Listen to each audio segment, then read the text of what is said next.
tassa bhagavato arahato samma sambuddhassa namo tassa bhagavato arahato samma sambuddhassa namo tassa bhagavato arahato samma sambuddhassa itipiso bhagavārahang samma sambuddho vichācarana sampanno sugato lokavido anuttaro purisa dhammasarati sattha deva manussanam buddho bhagavati swakato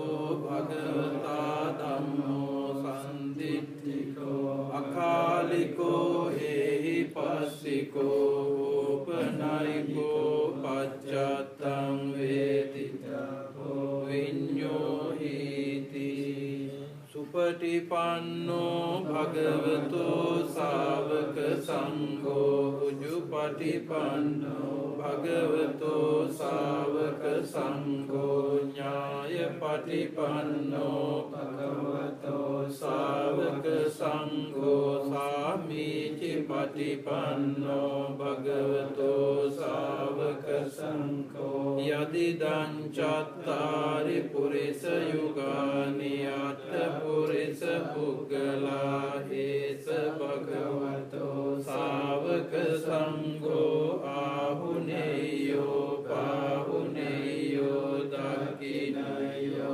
anjali karaniyo anuttaram puññakketam lokassati.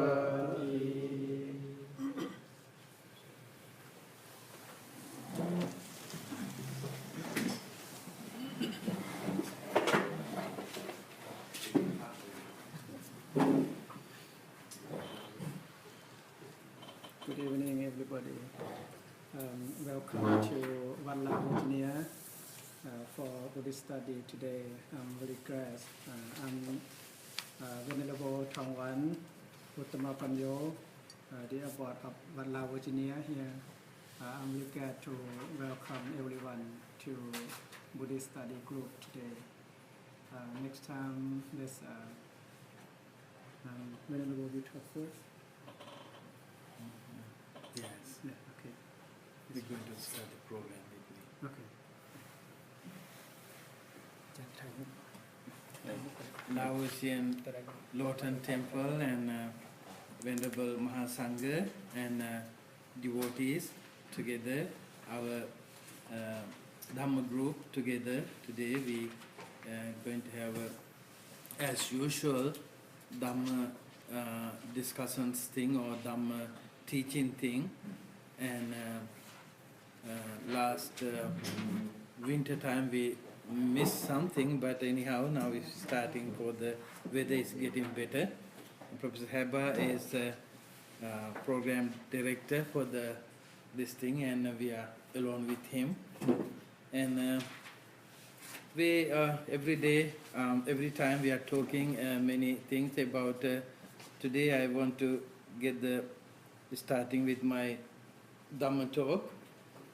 And the Buddhism, we always talking impermanency, anicca, but we don't know. That's anicca is my little subject to talk today, anicca. And the three significant things of Theravada Buddhism they're teaching, anicca, dukkha, anatta. This is too long to explain all the three. The three things very important as a Vipassana practitioner, the Theravada practice, anicca, dukkha, anatta, three significant things, impermanency, unsatisfactoriness, selflessness. That's three things we are talking. And I'm not going to all that thing to explain, but at least somewhat I trying to talk about how anicca come. We can, our life, with the example, we can see all the changing thing. day by day, moment to moment, everything is changing. One of the philosopher mentioned about you cannot get into the river twice, and that means things are running, and all the things are changing moment to moment. Since we are little, our desires change, our attitude change, our our bodies change, and whatever all many medical researchers, everything done, but still they can stop the getting old, things to stop. But day by day we are gray hair, falling teeth, and all kind of things happening to our life. No one can control it. That's called anicca. And the things, our material outside world also, everything changing. And thing is, all that things, once we attach, that changing we don't like.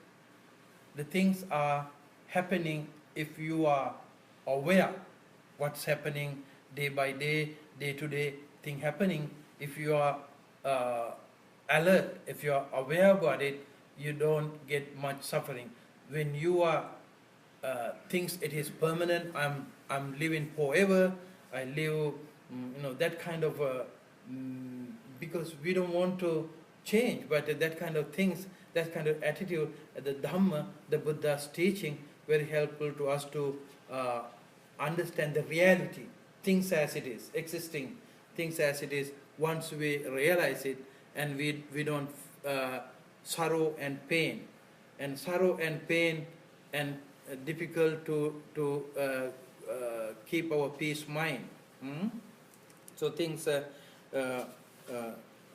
the anytime, everywhere, and for everybody, directly observable factors. Some factors are all starts will pass, all things will vanish, all formations are unstable, all mountains crumble into nothing, all memories are lost like tears in rain.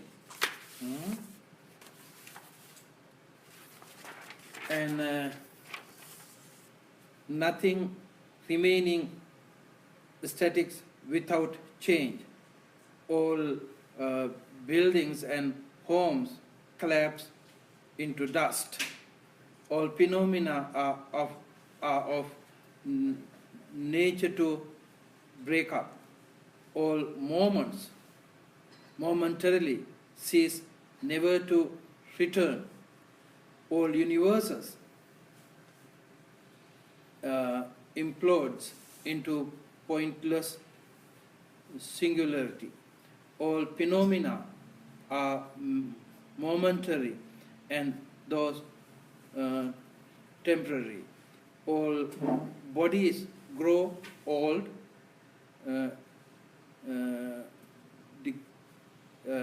decrepit, fall, and finally rotten. All beings grow old, sick, ugly, demand, similing, and die. All worldly happiness and pleasure changes and are lost. All forms of home will decay, deteriorate, and fall apart. All construction, physical as mental, arise and cease. Everything that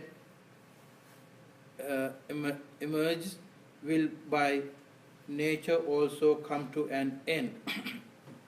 There is no lasting phenomenons, permanence, whatsoever, anywhere, aspect. Nibbana. Only Nibbana cannot change. Rest of all the things, phenomena, changing day by day, moment by moment. So nothing to keep the permanent. So the blessed Buddha once said, what Ananda is the experience of impermanence, in constancy and transcendence. When a bhikkhu, having gone to a forest, to the foot of the tree, or to an empty place, reflects thus, all from is inconstant, all feeling is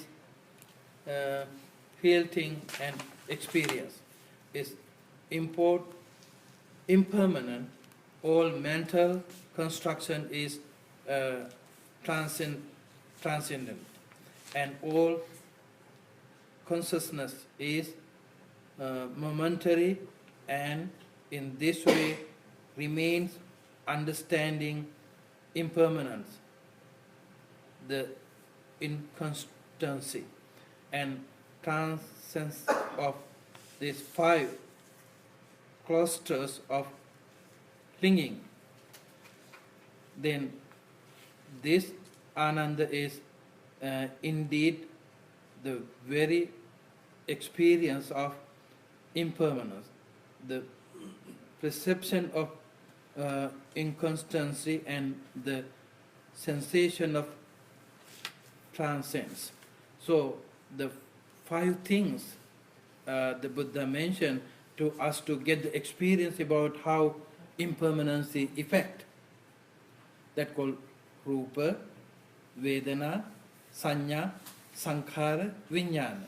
That's 5 things. Some people, misunderstand people thinking that is forever. No, that is, it's not you, it's not your own, it's not your soul. It is all that not belonging to you. It is impermanent.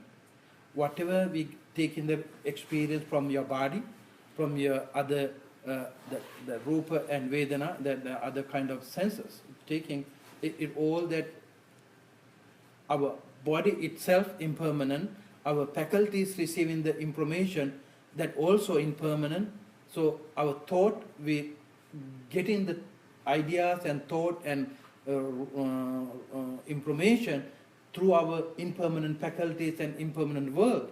That experience, if it is nothing permanent, all that things impermanent because of the fact also impermanent. So clinging to what are the 5 primary categories of being, clinging to form, feeling, perception, construction, consciousness.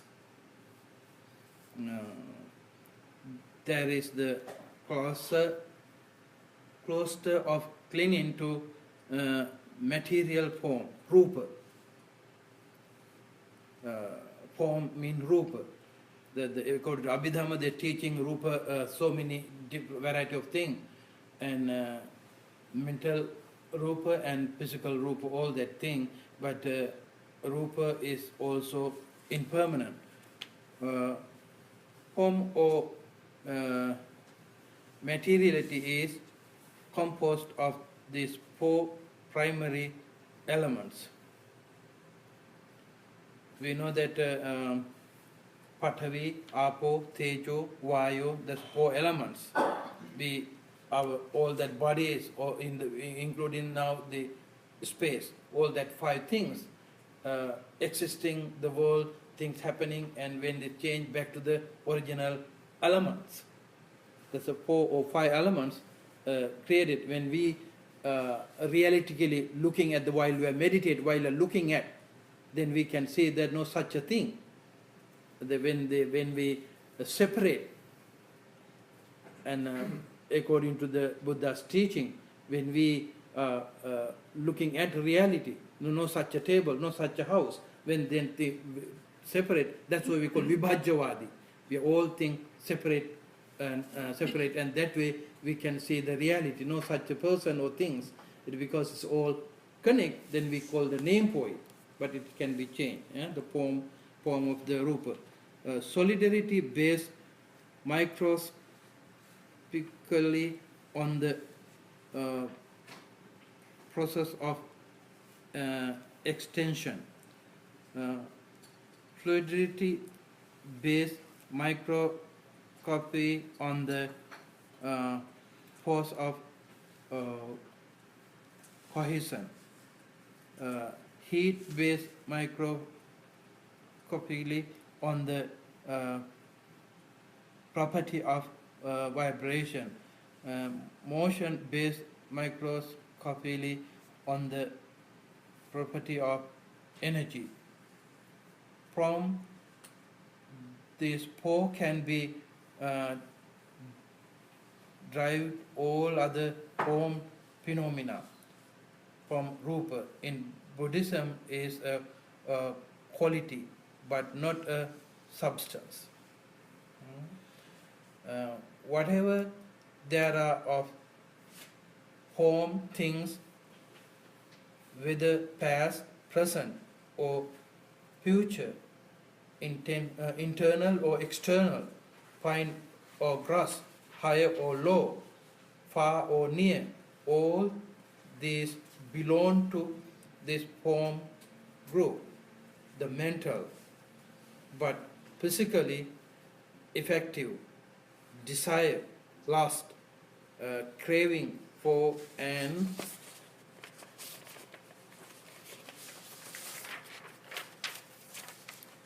clinging to that form which called rupa is the cluster of clinging to form. So this is rupa. Rest of thing is belonging to the mental and part of the mental thing. There is the cluster of clinging to mental feeling. That called Pali term called Vedana. There are these 5 kind of feelings. Yesterday we talked about 3 kind of feelings. Yeah, let's see what kind of 5. Bodily pleasant feeling and bodily painful feeling. This is 1 and 2. Third one, mentally glad feelings and mentally sad feeling and finally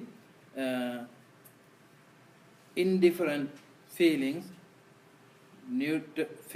painful, pleasant, sad, no, glad. The mentally or physically, the both. So that's the 5 feelings they're talking about, the feelings. Feeling is born as result of eye contact, or ear contact, or nose contact, or thought contact, or body contact, or mental contact.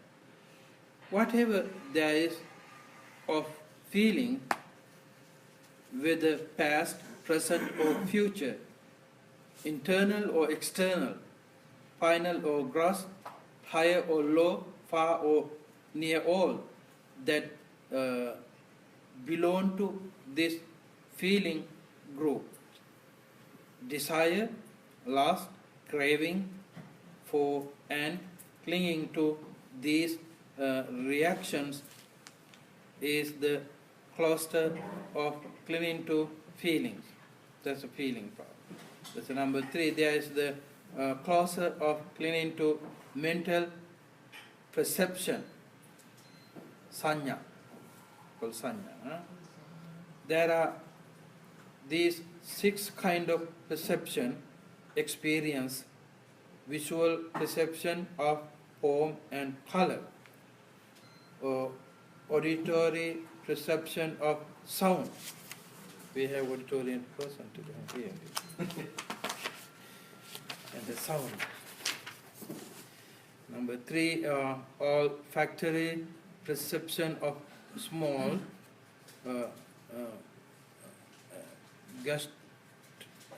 gustatory perception of taste, tactile perception of touch, mental perception of the idea and thoughts. Whatever there is of perception whether past, present or future, internal, external, fine or gross, high or low, far or near, all that belongs to this perception group. Desire, lust, craving for and clinging to. These perceived experiences is the cluster of clinging to perception. So next one, there is the cluster of clinging to mental construction, sankhara. There are 6 kind of mental construction of dealing with the visual objects or herbal objects or smallable or tastable or smellable or tastable or touchable objects or thinkable objects. Whatever there is of mental construction, whether past, present, future, internal or external, fine or gross, high or low, or far or near, all that belongs to this mental construction group. Desire, craving for and clinging to these objectives is the cluster of clinging to construction. So this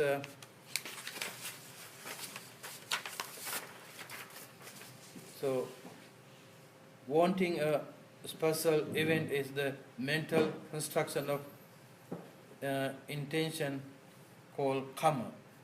The karma create with that all that we seeing thing and mentally we build up all kind of thing because of the desire is making the karma. There is the clause of cleaning consciousness, vijnana, that's called vijnana. There are 6 kind of consciousness.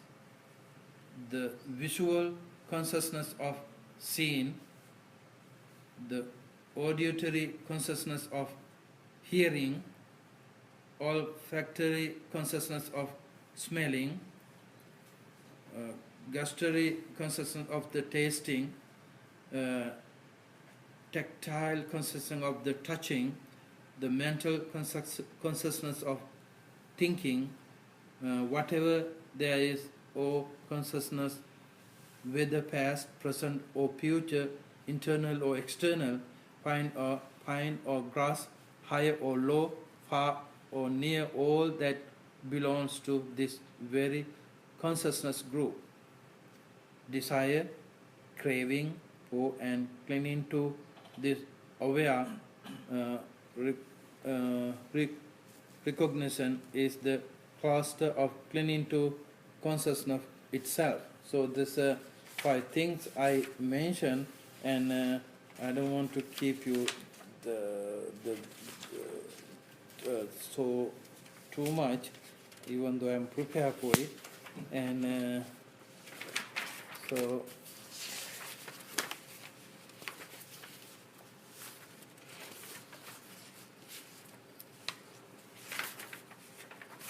so impermanent is our practical life, because this is our we all always taking all that objects surrounding us. So if someone live with them mindfully, they can deal with it. This if clinging, how can one ever be free? If not free, how can one ever be happy? Again, if clinging, how can one ever be free? If not free, how can one ever be happy? So in order to be happy, we have to realize the impermanency, and that way we can keep our mind. And according to Buddha's teaching, there's a big issue about impermanency. As most of religion, they don't teach anicca dukkha anatta. They talk something else, creator or other kind of things. And the only Buddhism, they go to the reality of the existing things that describe how we detach from the things and the reality they are teaching exactly. So more information we can talk, but this is the good enough for the impermanence, a basic idea. And thank you so much. You be patient and listening. I wish you you can investigate more and learn more. Stay with the Dhamma. Thank you. Now you want to say something? No, I have nothing. All right. Thank you, Bhante. What the last portion, what Bhante said. First of all, I like to thank the Ajahn Thongwan and all the members of Wat Lao Lorton. This has become literally our February temple. Every month we have a Dhamma study circle. We're already all the way booked to October. So you will send notification, and of course now it is under the aegis of IBAA, thanks to Mr. Manakul from the Thai temple. It is he who did a lot of work to make that organization a reality, and of course Bhante Uparatna and Ajahn Thanat have been I would say, they are like Sutta and Vinaya, the two branches, the two pillars of our group over here. So, but the last portion of what Bhante said is very beautiful, because people do not know why this anicca. Anicca is one of the most scientific concepts in Buddhism. That's what Einstein fell in love with as a physicist. He says this is an extraordinary faith, and of the three tilakkhana, the three marks of existence, especially anicca and anatta. I think anicca impressed Einstein, anatta impressed Carl Jung, the Swiss psychologist. So at one point in time in one of these seminars, I remember, that one of the people who were studying in the Jung Institute, he said, the psychological attitude of early Buddhist philosophy is matchless. It has no other equal in the ancient world. It is how powerful our Buddha Dharma is. And as Bhante mentioned, he mentioned it very nicely in the end. It is not just some empty concept that is thrown like that, this notion of anicca. The Buddha wanted us to realize why things are impermanent. Why did he want us to realize that? He wanted us to realize that because then when we know things are impermanent, we do not become attached to it. And when we do not get attached to it, then true happiness comes in. So Ajahn many times has said, in his meditation, he says, letting go. Letting go. Letting go is a form of understanding impermanence. So the whole thing, Buddhist teaching, is related to Buddhist practice, vipassana, so that you know the fleeting nature of reality. As Bhante put it in his talk, he said, how change is at the heart of reality. This is how it happens, You just that is a nama rupa, just the name and form. Let's take a child that is born, the infant that is born. 6-day-old infant just born becomes eventually a 6-month-old baby. 6-month-old baby then eventually becomes a 6-year-old boy or girl. Then 16-year-old youth, 26-year-old young man or young woman, then eventually going fast forward to 56-year-old man, a middle-aged man or woman, and ultimately 76 or 86-year-old person. Buddhism basically asks us to reflect, except for the name that is given. For example, John Johnson or Jane Johnson that we give to that person, the parent gives to that child. What has remained the same? Everything has changed. All the body cells have changed, from the 6-day-old infant to the 76-year-old person. Okay, so all the physical aspects have changed. All the mental aspects have changed.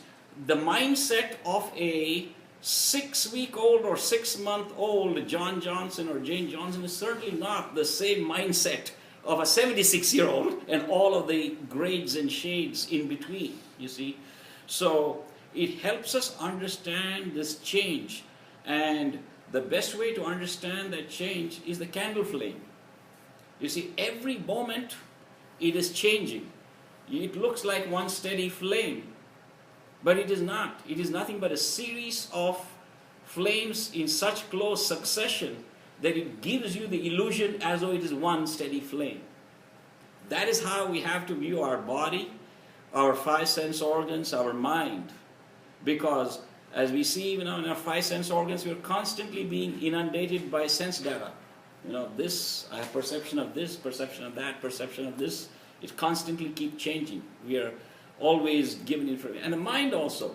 Ideas keep coming in, going out. Ideas keep coming in, going out. So this is, and it is, the only reason why it is together is because of our karmic pattern, of our previous karma. So each of us, our five aggregates, the Panchakanda, as they call it in Pali, is based on that karmic aggregate. And once that dissolves, it dissolves. So that way we are able to understand why anicca or impermanence is important, because it leads to detachment, because it leads to happiness, and happiness ultimately leads to nibbana. So it's a chain connection as to why this is the case. So the Buddhist tradition thinking is amazing, amazing, truly amazing. So this is just a small comment I wanted to give with Bhante's talk. I hope he approves of it. It is wonderful, yes. So thank you for that, Bhante, and thank you for everybody. So I now let Mr. Manakul talk about IBAA briefly before I talk about my PowerPoint presentation. So Mr. Manakul, yes. You want to continue? No, please, you need to go. I'll go last. Yeah, I can see That's you. a form of anatta. Oh, okay. I think I just inform. Basically, it might just to give the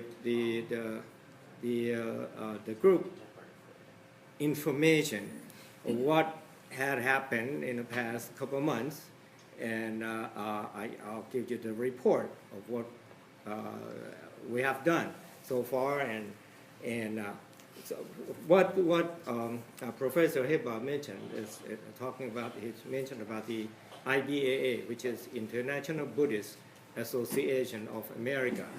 It's a new association, new corporation, if you will, in thinking in terms of business, or a new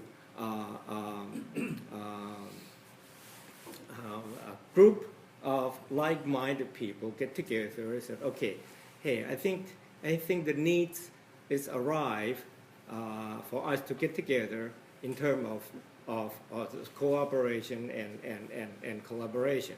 So we the 6 or 7 of us, Bhante Varadana, Ajahn Thanat from Wat Lao, and Mr. Suksambun, and Dr. Suwantun, and Dr. Kiet Dang, and myself. I said, okay, let's do this because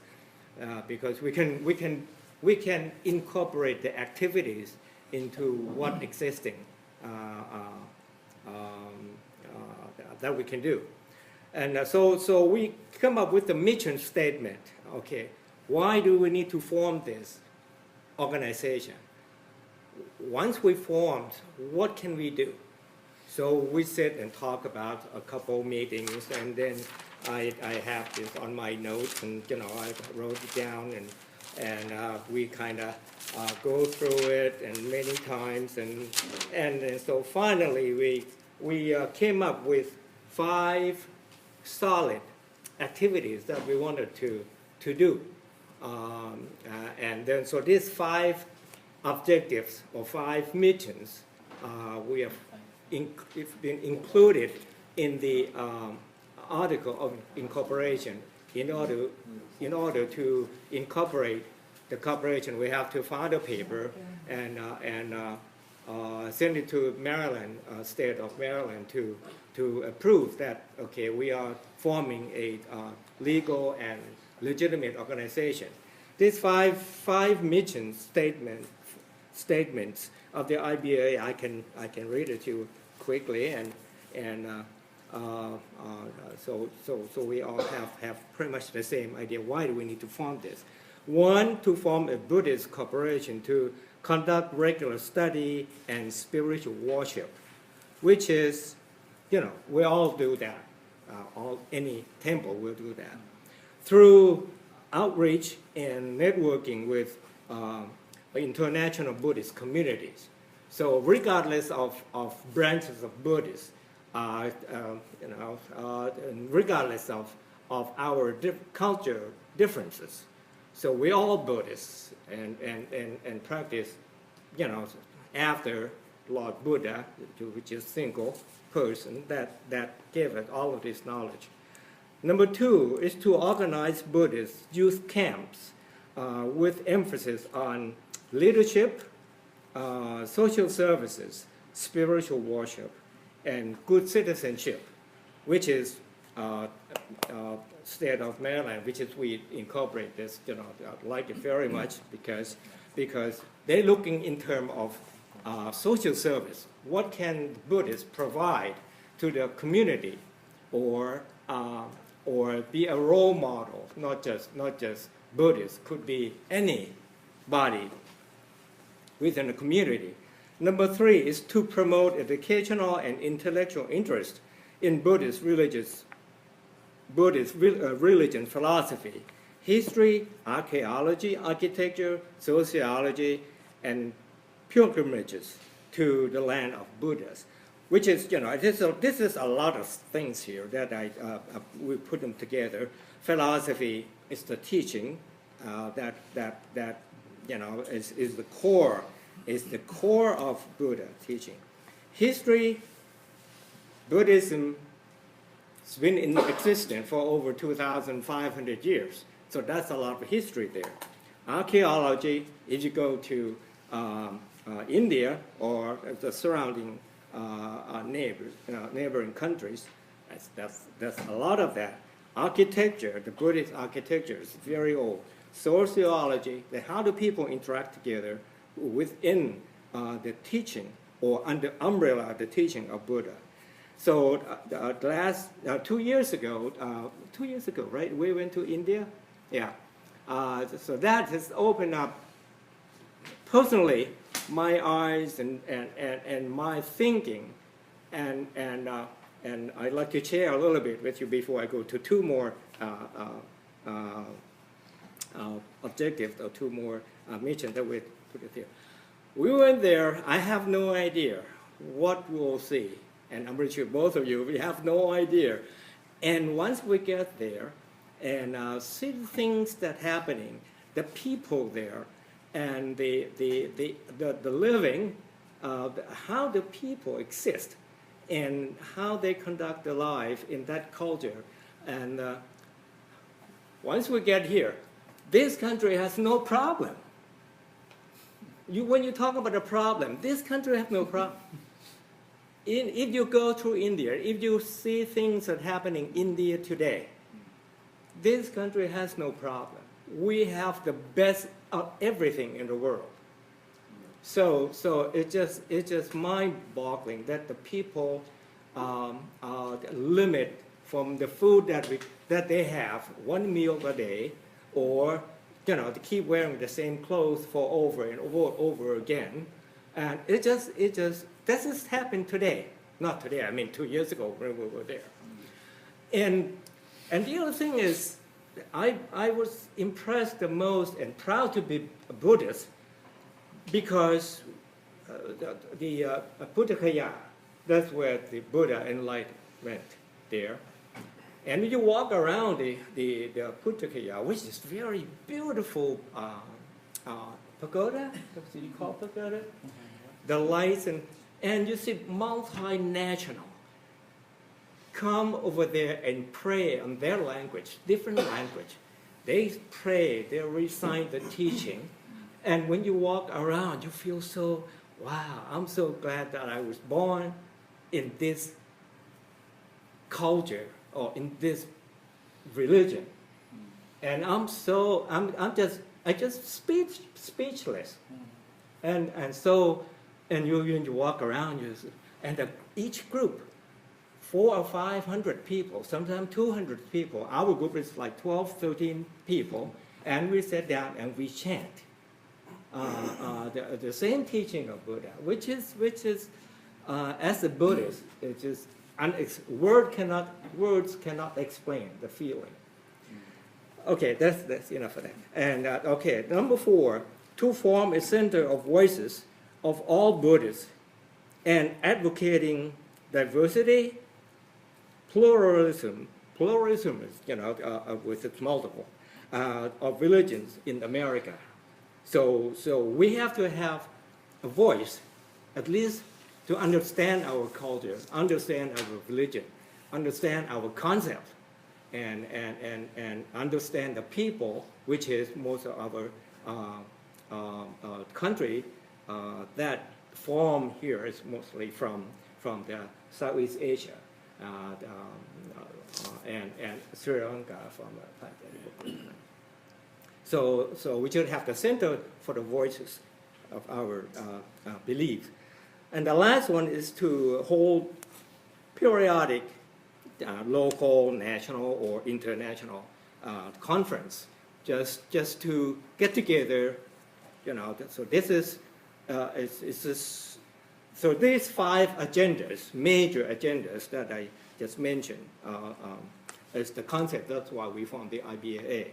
So we did file the article of incorporation in November, and we received the certificate of incorporation on November 12th, saying that, okay, now you are legitimate corporation.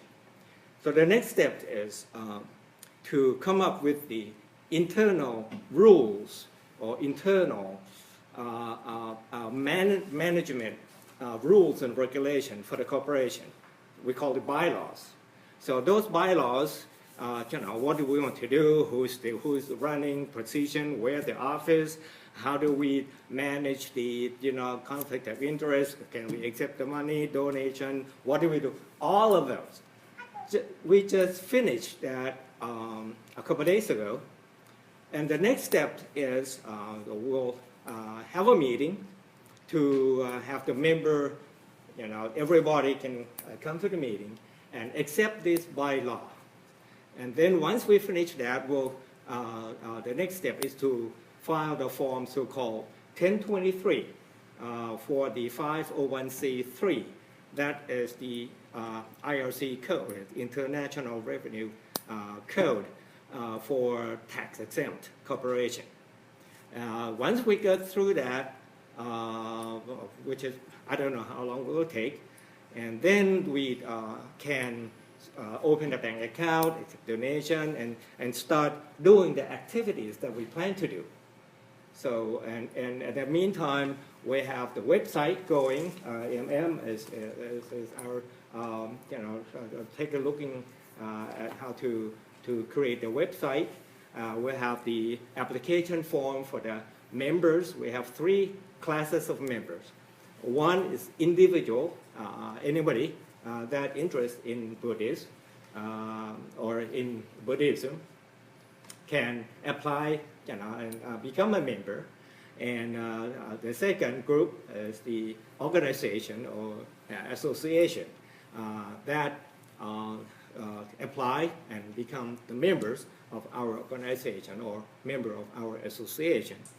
And the last group of members is the honorable membership, the rich people, or whoever that really truly dedicated to Buddhism and have been with the corporation for a long time, or an individual that the committee members think that this person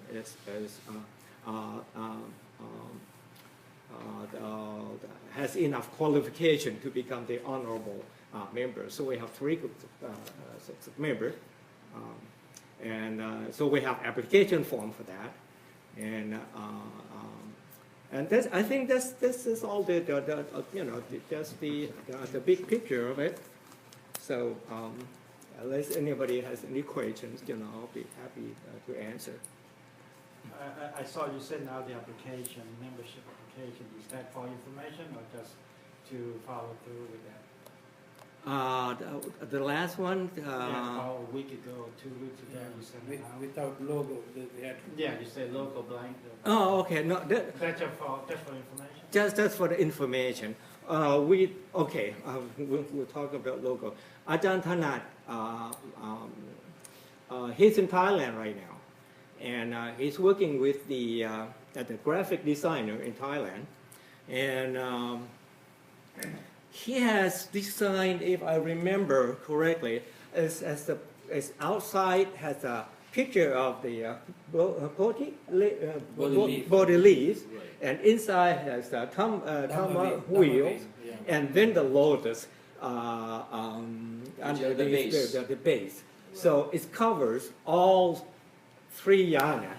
Now we have Mahayana, we have the Theravada, and we have the Vajrayana. So, and then once that's done, we'll incorporate that into our letterheads and the website and the application form and February 20th. Don't forget, make note. Let's have a meeting at Wat Thai and On 26th? and 25th. It was a week from today. A week from today. What Next. could change it? I thought it's like 26 at 3:30. No. No, that's the difference. That's a Cambodian temple. Something. Yeah, Cambodian That's temple. different. That's the difference. That's That's the a- Buddhist Catholic. Oh, that- That's dialect. the Buddhist Yeah, Catholic. totally different, yeah. That's Yeah. different. So please come. You We always have good invite, idea.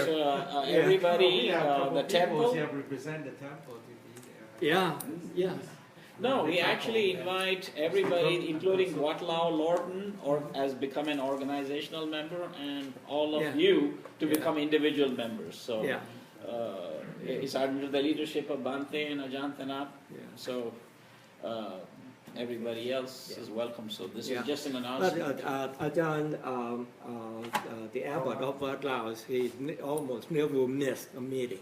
Right. Yeah, he always there. Just I last remember. 2 meetings he was Yes. not there. That's all. Yeah. Yeah. Yes. So. Did he conference it?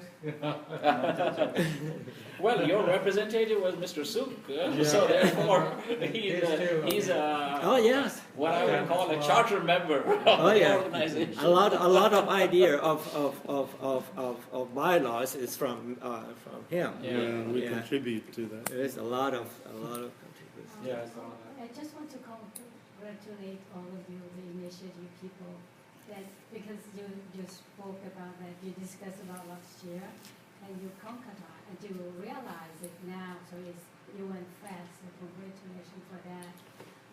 To him especially, to Mr. Yes. Strong. He really put it on fast forward overdrive. And that actually purpose is for our next generation. We have to pass on to them because we are almost ending our mission. But somebody else have to take over. We have to make the path for them. They will carry on the future. We don't want to hold in. I tell you what happened, just it goes to show you sometimes these kinds of things have impression on the next generation. You know, I had called 3-4 of my students home, Buddhist students. They came to my house. I have a collection of almost 3,000 to 4,000 books in the field of religion. Buddhism alone probably has about 3,000 of those books. Wow. My students said, this is like a cultural heritage, we cannot afford to get it lost. They immediately formed an organization and they said, if anything were to happen to you, we will be in charge of these books. We cannot let it go. It is such an important heritage. So I wish once IBAA also becomes aware of that, because eventually probably it'll go to the IBAA as well. So we don't know. So that's where it stands. Mr. Suk, you wanted to say something. Yes. IBAA is International Buddhist Association Of America. of America. Yes, Okay. IBAA. Okay, thank you, Professor. I have 3 points to make or concern. We are gathering here tonight as a group of sometimes we call Buddhist study or Dhamma study.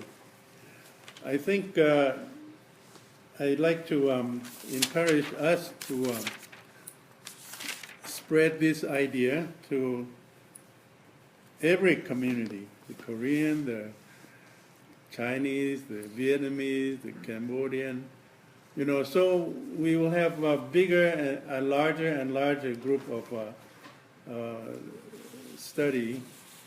Like today, we heard the talk from Venerable Uparatana.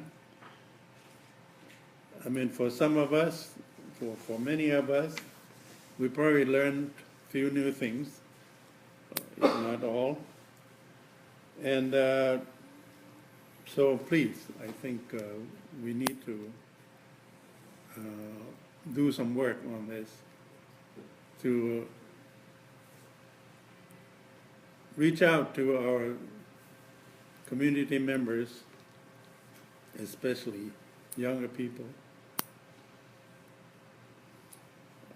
to become involved and attend this meeting.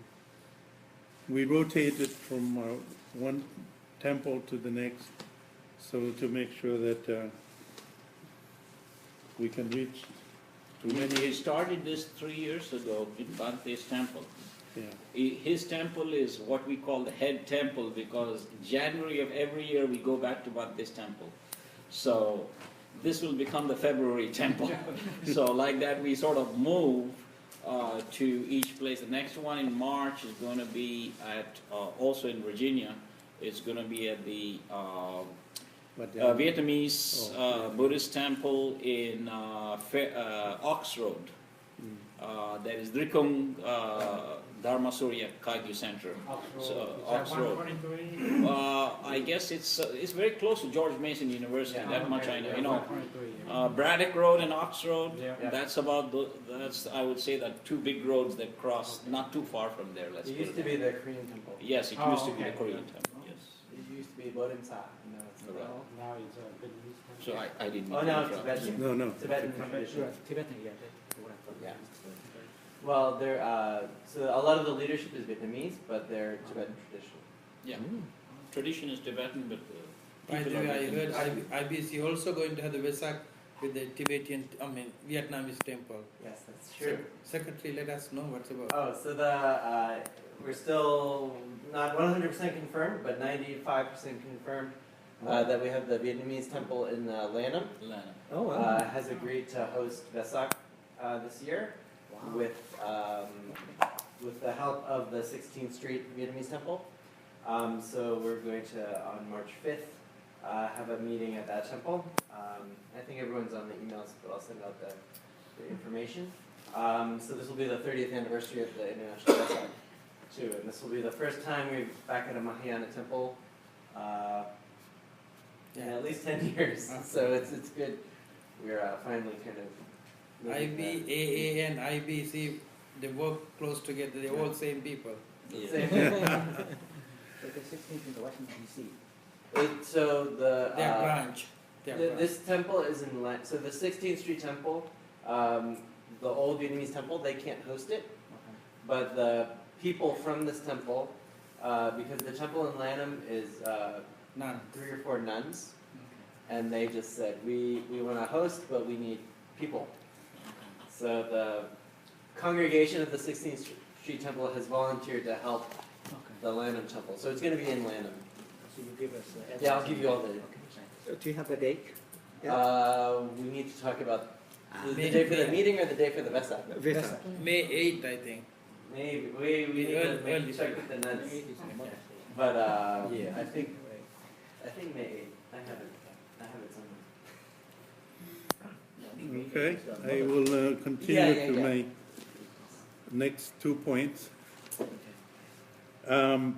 You mentioned your trip to India, and I have been there too, so I understand exactly what kind of feeling you were talking about.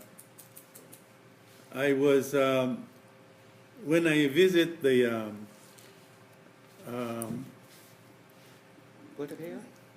no, where the Buddha was lying, Kusinara. Kusinara. At that time, that was 2008, they haven't put the fence around the statue yet. So I was able to reach to the foot of the Buddha and sort of pay my respect there, and it was very emotional. Did you cry? Happy emotion. Yeah. Mixed emotion. For some reason, in our group, everybody cries. I don't know. Did you two cry? I did. Oh yeah. But not at the, Okay. Somebody at meet you? different places. Not at the lying Yeah. Buddha. Yeah. I could not continue the reciting of the prayer because it was so emotional. Tears Yeah. and happiness. Yes, Same, yes. yeah. Yes. Yeah, that was quite an experience. And about that pilgrimage trip that we organized, it made me think of the story. We have. How many of you have seen the latest movie made about the Buddha? The Indian film. Is it on YouTube or? It's on YouTube. Oh. In Thai, it's called Pha Puttha Chao. Okay. That's what I've it's, seen bits and pieces. Yeah. not- Well, there were 56 episodes altogether. It's very, very good. This was made by, the investment, the, how do you say, the fund from one rich person who devoted his money to make this. It's about the life of Buddha. Yes, from the very beginning to the end. Was What's that the an name of American the movie? donor or? No, he was an Indian, I Oh, think. was it? Yeah. So what's the name of the movie? In Thai, it was the Buddha, I think Life of Buddha maybe the English this. yeah. But it's an Indian movie, right? Yeah, I It's think Indian. right now there are two versions, one in Hindi and the other one is in Thai. They have the Maybe interpretation. subtitle English. Yeah. The one in Thai is just literally voiceover. Mm. Yeah, very good, well done, very well done. Could you send the link? Sure. Okay, I will. And I think the other communities probably through some kind of permission, how the Thais got it. You can get it probably translated to Lao and Vietnamese, Well, same it kind would- of voiceover. It would take So a that lot. way it can serve all Buddhist communities. It would take a lot of work. But anyway, the point I was going to. We watch already Oh, In Lao, yeah. YouTube in Thai and some maybe in the Burma or Oh, Cambodia. yeah. Really? And Oh. for all the video on my computer. Oh. well, that's good. If you want But it's Pasar Lao, right? Or Pasar Thai. Thai. Okay. We'll have to practice. Yeah. So eventually, will be. Yeah, in one part of the story, when Ananta asked the Buddha about what will happen, whether or not he wants to appoint someone to succeed him. The Buddha said no, there won't be anyone appointed. But what will represent me is the Dhamma. Those who see the Dhamma will see me, or those who see me will see the Dhamma. Wow. But he said, if people visit these 4 places, 4 sites, where he was born, Lumbini. enlightened, Yeah. And sermon, and then parinibbana. They won't go to hell after their death. This is That's wonderful statement. That's very, very. That's why everybody, Buddhist people, pilgrimage over there. It is very peaceful. But Muslim people go to the Mecca. That's a different story. They're thinking they can go to the heaven, and that's a different. But our way, about 4 places that they're looking at, we fulfill our, our spiritual happiness. yes. So that I think we should encourage everybody, Buddhists, to visit this It's place. so fulfilling. Right. Yes. It feels so profoundly serene. And my last point I want to make is in adding to what Professor and Venerables, we talk about the 5 khandha, the rupa, the Rupa, Vedana, Sanya, Sankhya, Yeah. Vijnana. and also the 6th sense. Buddha Dasa talk about this 5 khandha. We talk about anicca, what is that?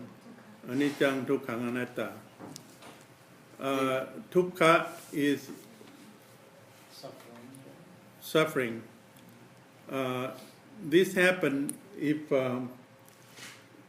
we do not have the wisdom after each patsa. So this word is very, very important, patsa, because the 5 sense, is. Here's the story. Now on this, I am very impressed with the way it is done. The costume, the ornament, they are very elaborated. And also,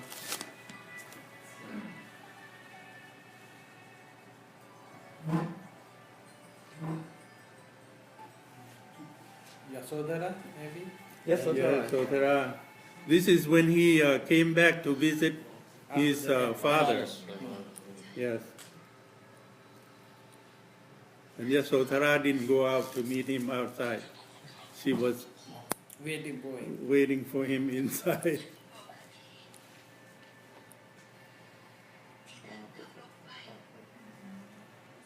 Xiang ขึ้นได้อีกเลย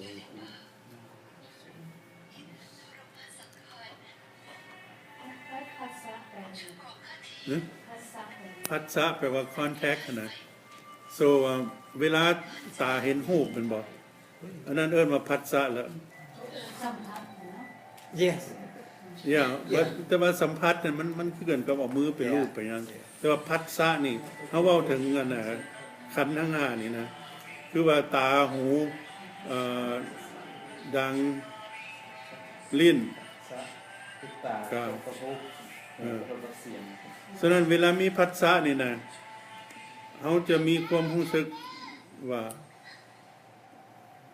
เขาจะเป็นทุกข์หรือว่าเป็นสุขย้อน It's like contact with the sense organ. yeah so at that point it's very important what comes next when you have patsa the feeling come in vedana Sanya. and then there's sankhar the การปรุงแต่ง เวลาตาเห็นรูปงามหรือรูปบ่งามถ้ารูปงามเฮาก็มักถ้ารูปบ่งามเฮาก็บ่มักคันมักแล้วบ่อยากได้บ่ได้ when you have eye contact of the root of the form we either like it or dislike it. So if we like it and we have it, we are happy. But if we like it and we cannot have it, then we suffer. Or if we don't like it, but we still have it anyway, and then we suffer. So this patsa, this contact of this 5, 6 sense, is very, very beginning point of whether it's going to be dukkha or not. Yeah, the 12 thing about Paticcasamuppada also very nicely order. That's very nice. Someone can follow up Paticcasamuppada thing, avijja paccaya sankhara. That's a very good teaching, but we don't study. But this is the kind of thing we have to get into, not on the storytelling, right? Right. Yeah, this is why I would like to see our group to focus more onto the Dhamma. the Dhamma, where it's going to apply to our practice Right. more. I am mental block.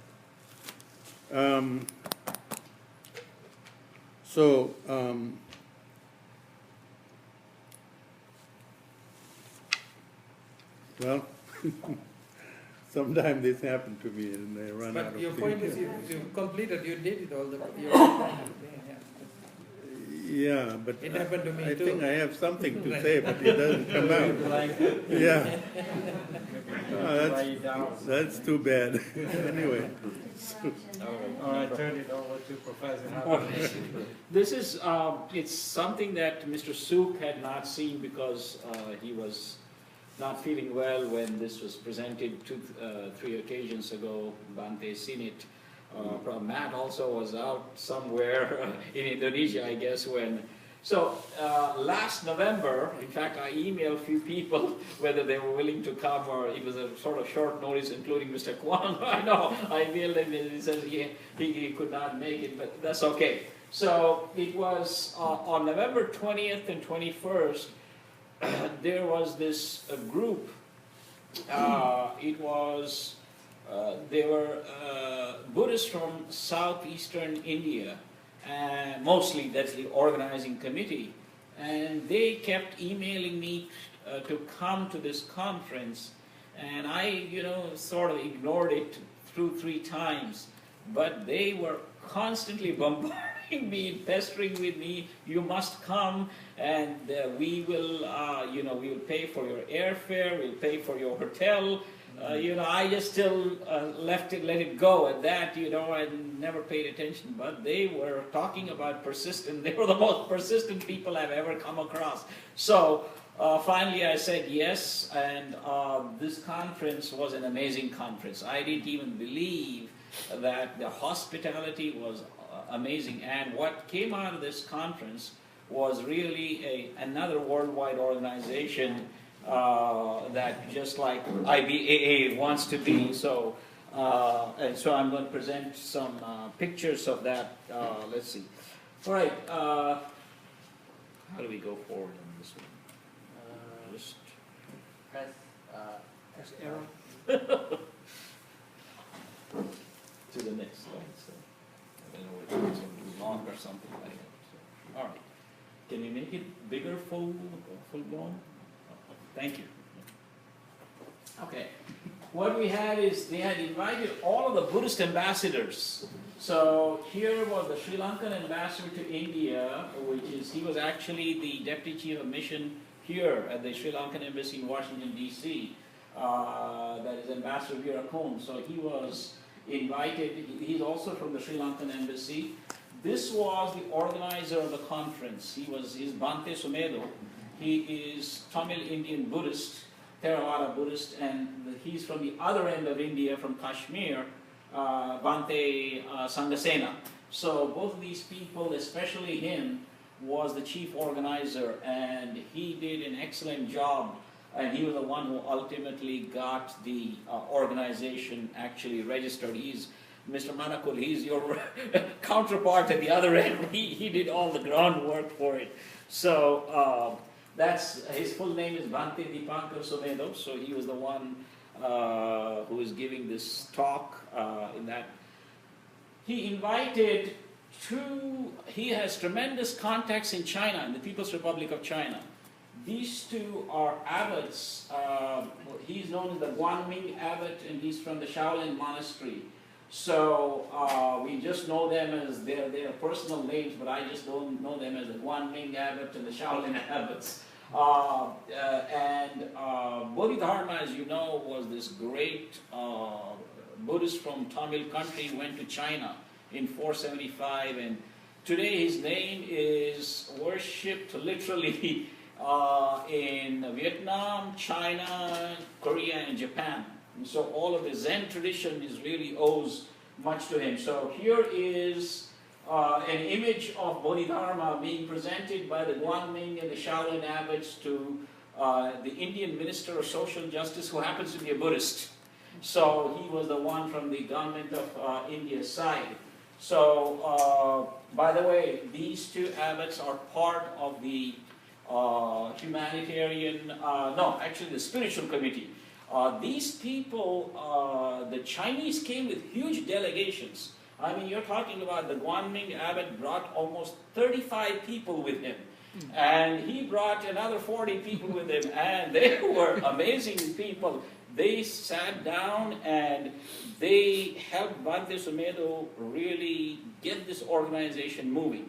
And they said, any help you want from China, we will help you out to that degree. Because we respect Bodhidharma highly. So they were very active members, and in fact, I'm thinking of, I've already contacted them for IBAA purposes as well. All right, this is the South Korean ambassador to India. So he was also another, besides you saw the Sri Lankan ambassador. So, and he had he's the head of the Korean Cultural Buddhist Center in New Delhi. So he had come for the conference, and therefore each of the ambassadors was received in this fashion. So that. Now you can see here the Korean ambassador, the director of the Korean Cultural Center. He's also another important member from the Tamil Buddhist community, and that's of course Bhante Sumedo. What they had done is they had brought paintings.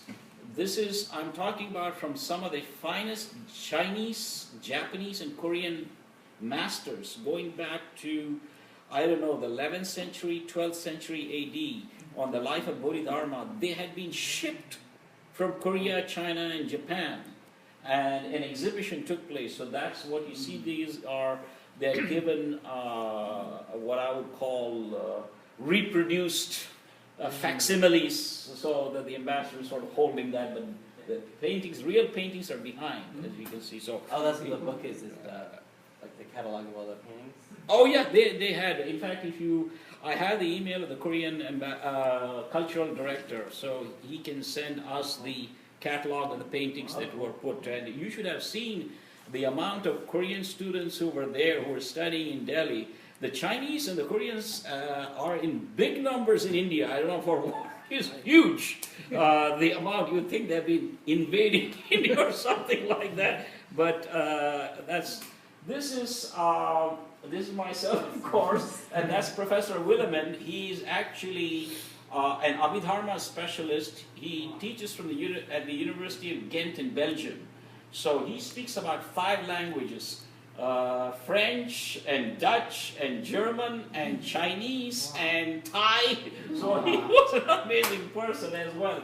He has done great work in Abhidharma studies. He periodically goes to Thailand in the Prairie conferences. That is, of course, Bhante Chao-Chu.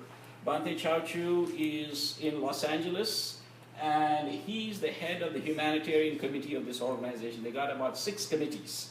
So, spiritual committee, the Chinese abbot is the head, and he's the head of the humanitarian committee. In fact, he is wanting to host a conference of this organization. I'll let you know what organization it is finally, in Los Angeles in October. So they're already planning for the 2nd conference. And by the way, all of these people, when I spoke to Ajahn Thanat about it, they're all coming to the conference in June in Wat Lao, which is going to be an IBAA affair. So many of these people are going to be in Boston on June 24th and 25th. The invitation letters have already been sent out. So, and this is Professor Louis Lancaster. He's retired professor of Buddhism at University of California, Berkeley.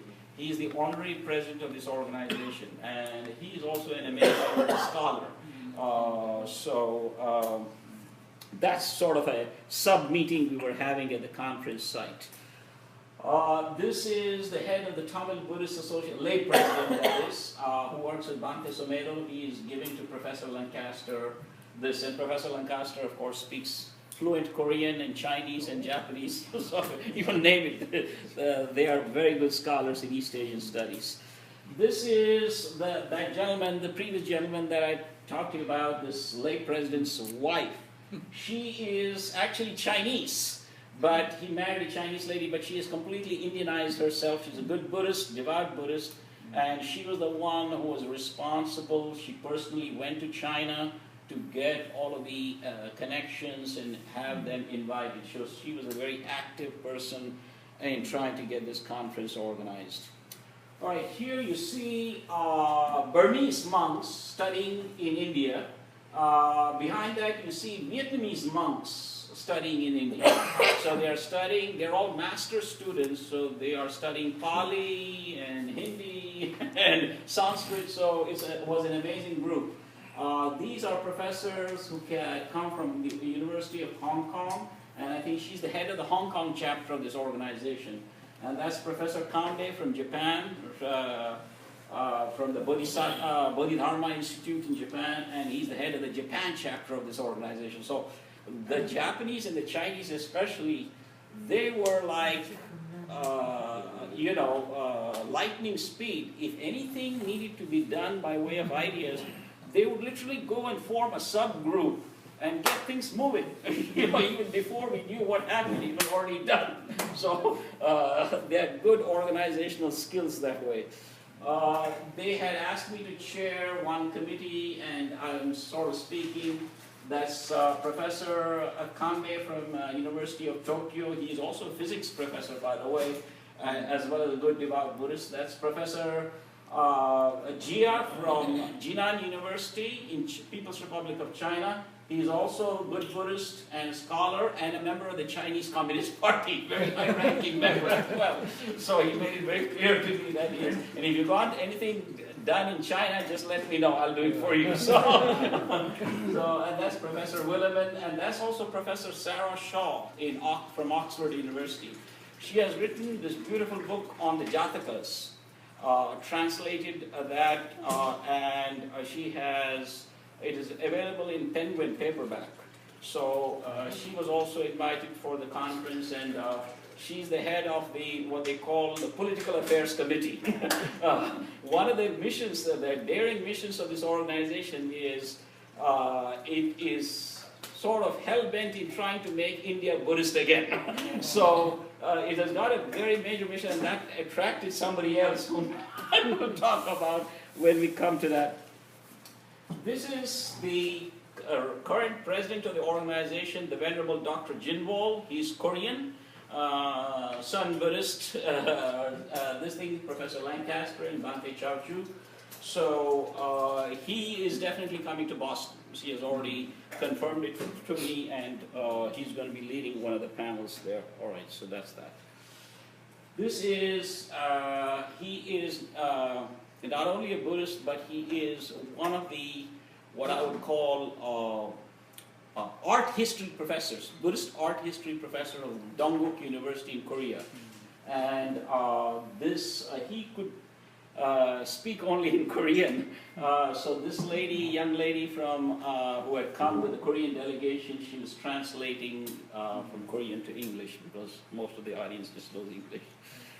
All right, this is a part, not the whole, but a part of the delegation, of the Chinese delegation who had attended the conference. You can see the Shaolin abbot there, and because Bodhidharma was from southern India, Tamil, they had actually hired 2 Tamil teachers to go and teach Tamil to the Chinese over there. So these these two people are living in China. Actually, they had come with the delegation, even though they are Indian, had come as part of that delegation. So this is just a portion of the delegation that came, the Chinese delegation.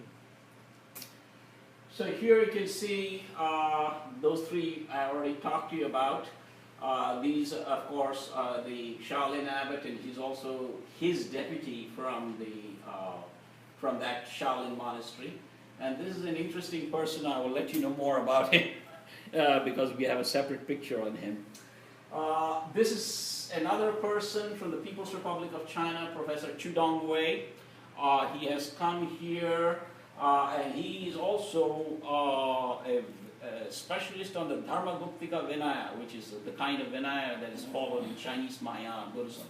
So his knowledge was amazing. This is somebody that we are, by the way, he is the head of the China chapter, along with Professor Jia. That is Professor Marek, I forget his last name, excuse me, it'll come to my mind, but he's from the University of Warsaw in Poland. He is an expert in Buddhism. So again, he speaks 6, 7 languages, and he gave such a wonderful presentation on Bodhidharma and the Chinese, how the Vinaya came to Chinese Buddhism. So it was an amazing job that he did, and his humility is something amazing.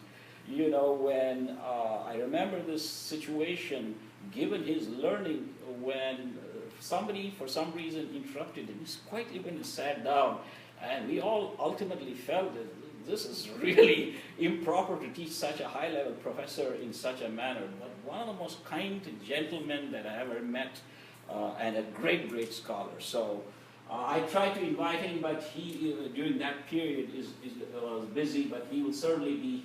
Eastern Europe, by the way, is opening up to Buddhism in a very big way, and especially in the post-communist period. So we have, the reason why I'm mentioning that is two of the professors who are seated here are actually from Eastern Europe. He's from Poland, and he's from Hungary. So he's the professor of Buddhist studies at the University of Budapest. So again, both of them good scholars in Pali as well as Sanskrit. And both of them made wonderful presentations. The very last one is actually a French person. He's from the University of Paris. It's Professor Louis Lagabod. He also has been to Thailand many times, and he is also a good expert on Vinaya, especially Theravada Vinaya. So that's why he keeps going to Thailand often. So I chaired this panel, so that's why I'm sitting right there in the center. Mayo, Marek Mayo, that's what it is his name, from Poland. All right, this is again something that we saw Professor Mayor, and this is the person who I wanted to talk about. This is Wang Mo Dixie. She is an amazing person. Bante knows her, so does Mr. Suk, so does Ajahn Tanat. She holds Tripitaka chanting every year in Bodh Gaya since the year 2005. So the 10th anniversary just passed last year. This will be the 11th year. What started off as a very small group of monks that she, and her father is actually Tibetan Buddhist. Mother is French, but the father is so deeply impressed by Theravada Buddhism.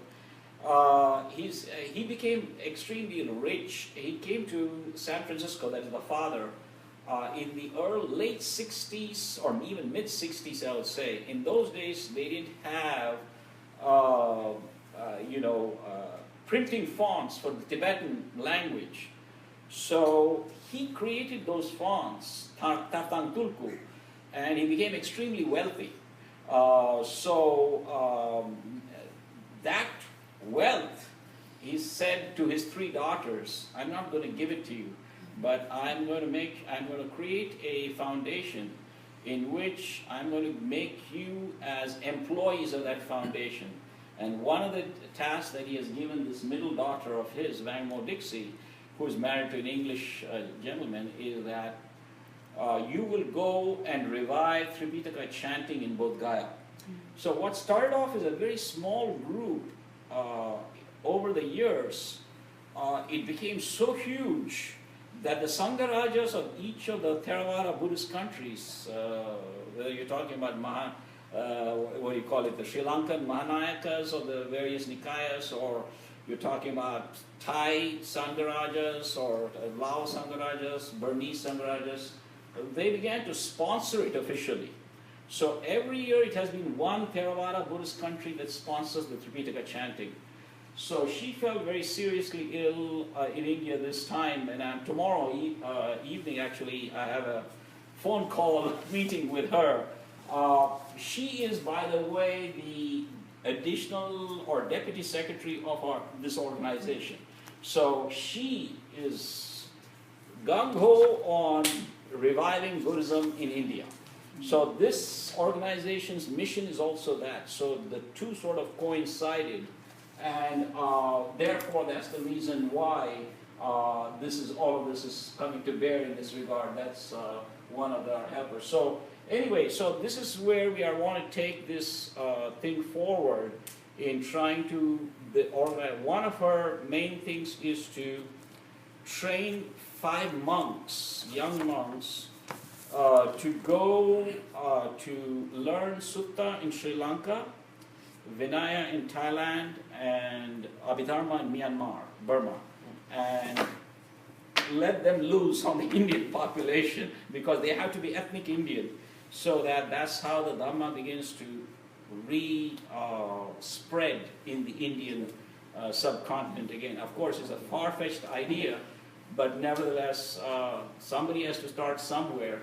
At some point in time, even the Buddha started with 5 disciples. So if he had said, okay, I only have 5 disciples, let me go home, I don't think Buddhism, we would have been Buddhist today. So everything starts small. So it's a very good idea that Ajahn Thanat goes and gives sermons under the Bodhi tree every December.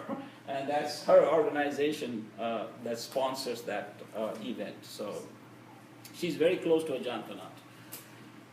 This is Professor Lee Man That. He's Vietnamese. He was in the Vietnamese prison. He's PhD from the University of Wisconsin. Excellent scholar, again, in 6-7 languages. He speaks French, he speaks Pali, Sanskrit, everything. And he became my good friend. And he was one of the most funny people you would have ever met. So he was joking all the while along. He spent in the communist regime, under the so-called re-education, this thing. But now, of course, he's one of the top professors at the Buddhist University of Vietnam in Ho Chi Minh City. So he's a very well-respected person. But he would just joke for his own sake. Venerable Jinbol, whom you saw, the Korean monk, and he were sitting together at the table, and I also was sitting, and we were having tea together. And Venerable Jinbol had been invited by the South Korean ambassador to have dinner at the Korean embassy. And the Vietnamese ambassador in New Delhi had invited him to have dinner with the Vietnamese ambassador in New Delhi. So he was just telling the Korean monk and myself, if you go back to your embassy, you will come back. But if I go, I may be missing. So you know where to find me. I'm just joking. But he knows. He's come to America, and he's also coming for the conference in Boston. So, and he's the head of which committee now? He's the secretary of the Vietnam chapter of this organization. So the Chinese, amazing. They said. When we just formed one committee, just like we did for our organization, the Chinese quickly said, why are you just forming just one committee? We not only have to have 6 committees, we need to have a chapter in every country or expand it. If you need any help, let us know. So they were truly amazing in that regard. And Bante Chao Chu certainly helped because he speaks good Chinese. All right, so this is with the Vietnamese monks and nuns who are studying in India. So that's myself, the Professor Lee Man That, and that's the Charlotte Abbot. So we wanted to get our picture taken, so that's at the conference venue, which is at the National Museum in Delhi, which has got a lot of Buddhist artifacts and where this presentation took place. This is Venerable Dr. Hin Hong from the University of Hong Kong. So he's the head of the Hong Kong chapter. She's also the assistant professor there, and she's also part of the Hong Kong chapter of this organization. And that's Professor from Huang from Dongguk University. He's professor of Buddhism. He got his PhD from Oxford, and he is, again, part of our organization. I will tell you about him separately. So that is that. All right.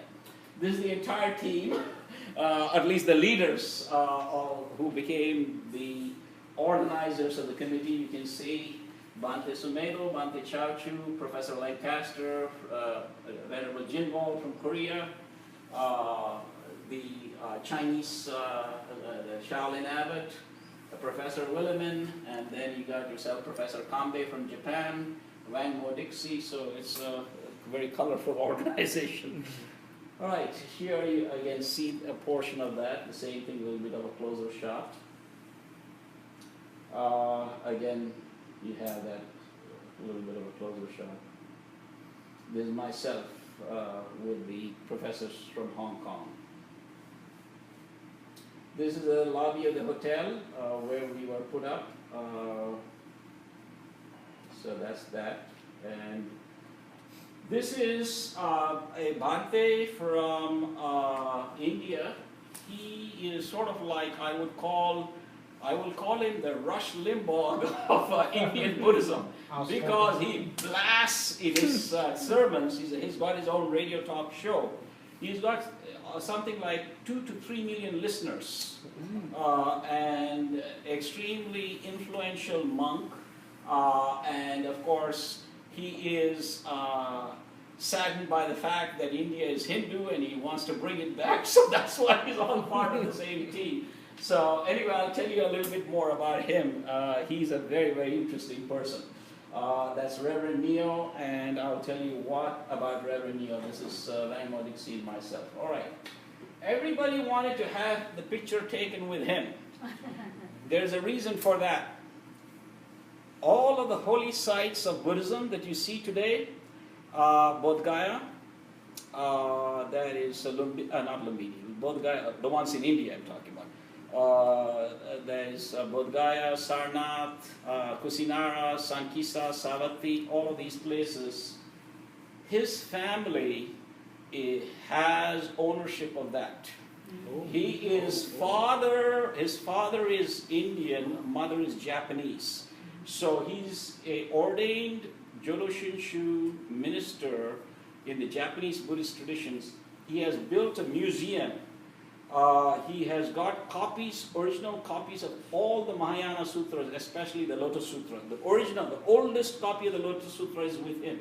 So what he has done, he's a highly influential person, not only in India, but in Japan, in China, etc. He keeps touring. The reason why he has become so popular, he's an extremely gifted orator. If you hear him speak, it is truly amazing.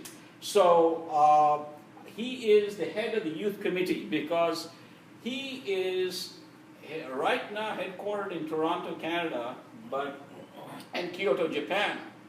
But I have asked him to come and settle in Washington, D.C. to help even become part of our organization, and he has agreed to do so.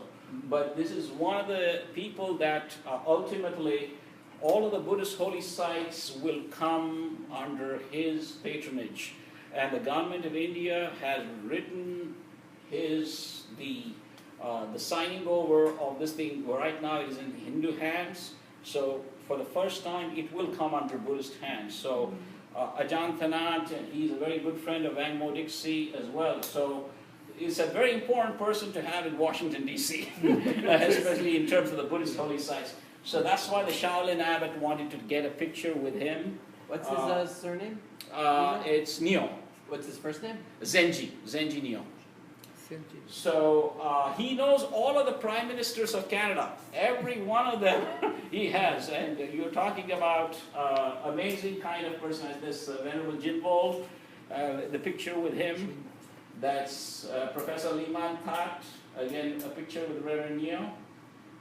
This is the Japanese Consul General's family. They had come. They were on some kind of, actually for some reason, the Consul General, the ambassador couldn't make it, and the Consul General was sort of hesitating. And Bante Somedo said, I'd invited the Japanese and they couldn't come in. Really? Said, he picked up the phone and called them. Within 2 minutes, the consul was there. So he was that influential a person that he is. So this is, again, you can see with the Japanese Buddhist delegation. He's again a very wonderful artist. It is said that even today in Japan, he goes and sings Buddhist songs in various kinds of bars. And so he sort of gets youth involved in Buddhism. So that's what you can see of this thing, and that's Reverend Neo. That's how, I don't know any of these people. He's the one whom I know, but through him I came to know all of this. So that's from the Japanese Buddhist delegation.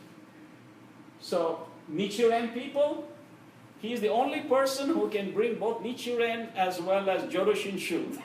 They don't like each other, but when he talks, both of them are there because he holds the copy of the Lotus Sutra, the oldest copy of the Lotus Sutra. So that's him with the Nichiren delegation. And then Nichiren Shu. Yeah, Nichiren Shu, and this is with the Jodo Shinshu delegation. So you can see he's put right in the center in both cases, given his nature. So that's what. So that's my end of the slideshow. It was a wonderful conference. That's exciting. We will get all these people over here in Washington. I have a question. Please. Can you say something about Yeah. this sect that we're supposed to be at the White House somewhere? Oh yeah, that is, on the 25th, Mr. Aiken is going to have this call. The White House has responded positively to us, at least to say that we will have a date and time set. So Mr. Aiken, who is the leader of our White House ad hoc committee, or at least the contact person, he's going to have a phone conversation with the White House people on exactly a week from today. 25th is a critical date. So we will know then what the situation is. And the only two people to Mr. Aiken response is either our chaplain Johnson or our good friend Matt, who is sitting here. They're the only two people. The rest of us, I don't think, have too much connection. So Matt, do you want to follow up on that? On what is going to happen? There's nothing to follow up because that's the whole story. So he's having a conference call with someone from the office of.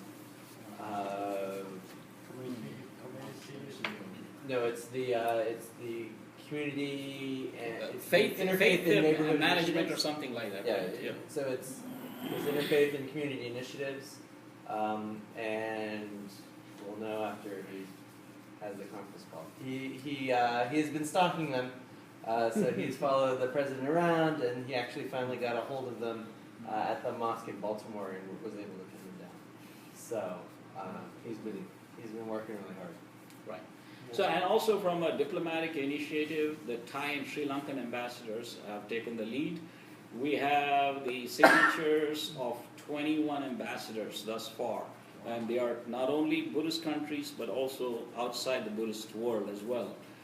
Muslim nations like Malaysia and Bangladesh and even Oman and Tajikistan have signed. So it's just not, Buddhist countries alone. So that's where that stands. And they too are about to go and present it to the White House. I mean, when the visit take place? Is that sometime in May? No, it's it would be whenever the White House fits it in. And so who knows? But most likely, it should, if it happens, or if it will happen, it should happen in May, because that's the Wesak month. Well, or June. Oh, June. Oh, well. This much we received from the email sent to all of us. is that they are at least they have come to the level of discussing date and time. So that's a good news. As to what is going to happen, we don't know. I mean, the White House Hanukkah is always in Hanukkah. The White House Iftar is always in Iftar. Right. The White House Diwali is not always on Diwali. So. See, one of the things that we have to know is, I'm talking about experience from the Hindu community. They had that Diwali thing. Till the last day, the previous day, they did not know whether the president will be there or not. Yeah. Then all of a sudden they get a call from the White House to their contact person saying, yes, the president will be there. So otherwise, he's the boss. He can say yes to us and no to us, and we can't do a damn thing about it. Sorry. At least we get in. I mean, whether he's there or not, that's a different story. Right. At least we get in and we make a first impression. No, even if then- they then have we can it follow with us, through. that's good enough, you know. And for the next president, Yeah. even Donald Trump is going to pitch in, you know. And now that he doesn't like the Pope, maybe he'll listen to us Buddhists. The Pope's not visiting anymore. So. So, is it we talking about the prayer in the White House? Maybe. Maybe? But it wouldn't be a religious ceremony, it would just be like a commemoration. Mm-hmm. So it wouldn't be like the president like chanting or bowing down. The monks, I think they'll be allowed to Yeah, chant the monks will be briefly. allowed The to monks chant. will be allowed to chant. Probably. Right. Yeah, likely. But it would be like a White House commemoration of Vesak. Mm-hmm. And usually when they have these events, they would talk about the contributions of Buddhist Americans and things like that. So it'll be good because it'll be kind of official recognition of Buddhism. So we're the only major U.S. religion that hasn't Haven't received been this. there. So. That started from us. Look around the room. Even though we've been here since 1820 something. But we're very patient. Still over 3 million Buddhists in U.S. Probably. Maybe more. Yeah. Not person. Oh, the answer is we don't know how many there are. Because Buddhists are hard to count. Because sometimes you ask people, are you Buddhist? And I'm like, maybe. I think Barnes sent an email that research by the Pew Research. Kaplan Johnson. Oh, Chaplain Johnson, yeah. Pew, the Pew. I mean, 0.7%, and I mean, food should be about 1%. If that's 3 million, that's 1% of. I know what you mean. The problem with the whole Pew methodology is all of those numbers are highly debatable. And everyone, there's no good way to count. Just like there's no good way to count. The best religions to count are religions like old school Protestants and Catholics because they maintain an active register. Like I know maybe this temple, I'm sure you have people registered on the list that you see maybe once at New Year's and then you never see them and they go to Wat Lao in Manassas or they go to Wat Yan or they go to Wat Thai.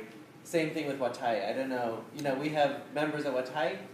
They're members of Wat Thai, but they're also members of Wat Yan. They're also members of Wat Tan and Ashat. You know, all these different temples. So it's really hard to count because people, some people double dip and triple dip, and then other people are Buddhist, but they never go to the temple. They're saying, oh, my grandparents are Buddhist. Yeah, I'm exactly. not decide yet. Exactly. So So that's if kind you, so how do you measure Buddhists? Well, in the U.S. we don't officially have a census for religion. So you go to temples and you ask temples and say, how many members do you have? And you know, this temple says 20 families, and Wat Lao Buddha Wang says 40 families, and 10 of those families are the same families. So then you overcount. So then the people say, well, maybe they double dip, so we'll make that number smaller. But you've made it smaller by too much. And Hindus and Muslims also have that problem. So that's why those numbers are very contentious.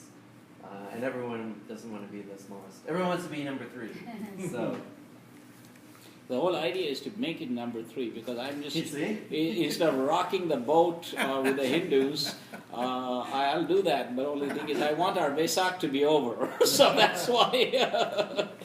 So once the Vesak is over, I mean, White House Vesak, not the any other Vesak. And then I'll bring it up.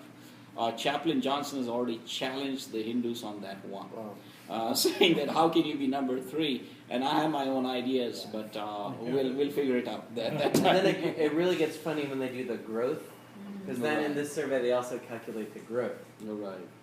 So then you make all. So you've already started with a crazy assumption, and then you start with more crazy assumptions like, well, how many more people are going to immigrate, and where are people immigrating from, and what's the birth rate of Hindus and Buddhists and Muslims. So you make all. So you know, this report had like the numbers now and the numbers in 2025 or something like that. And it's just, you know, you look at it and people use, you know, I know a lot of Muslim organizations use these numbers and say, look at this projection for 2025. Right. But, you know, there's so many, and they're honest about these assumptions. But when people advocate using these studies, you know, the actual social scientists are very like, this is just a very wild guess. But then when advocates get it, they can hold it up and point to it, and people aren't reading the methodology and the fine print. They're just getting excited about rank order. Okay. Okay, any conclusion? Or that's we're going to start our blessing. Yeah. Sabbitiyo vivaccantu sabba rogo vinasatu mate tvantarayo sukhi digayuko abhivadana silesa nicham vadda pachayino chattaro dhamma vaddanti ayuvanno dukkam balam.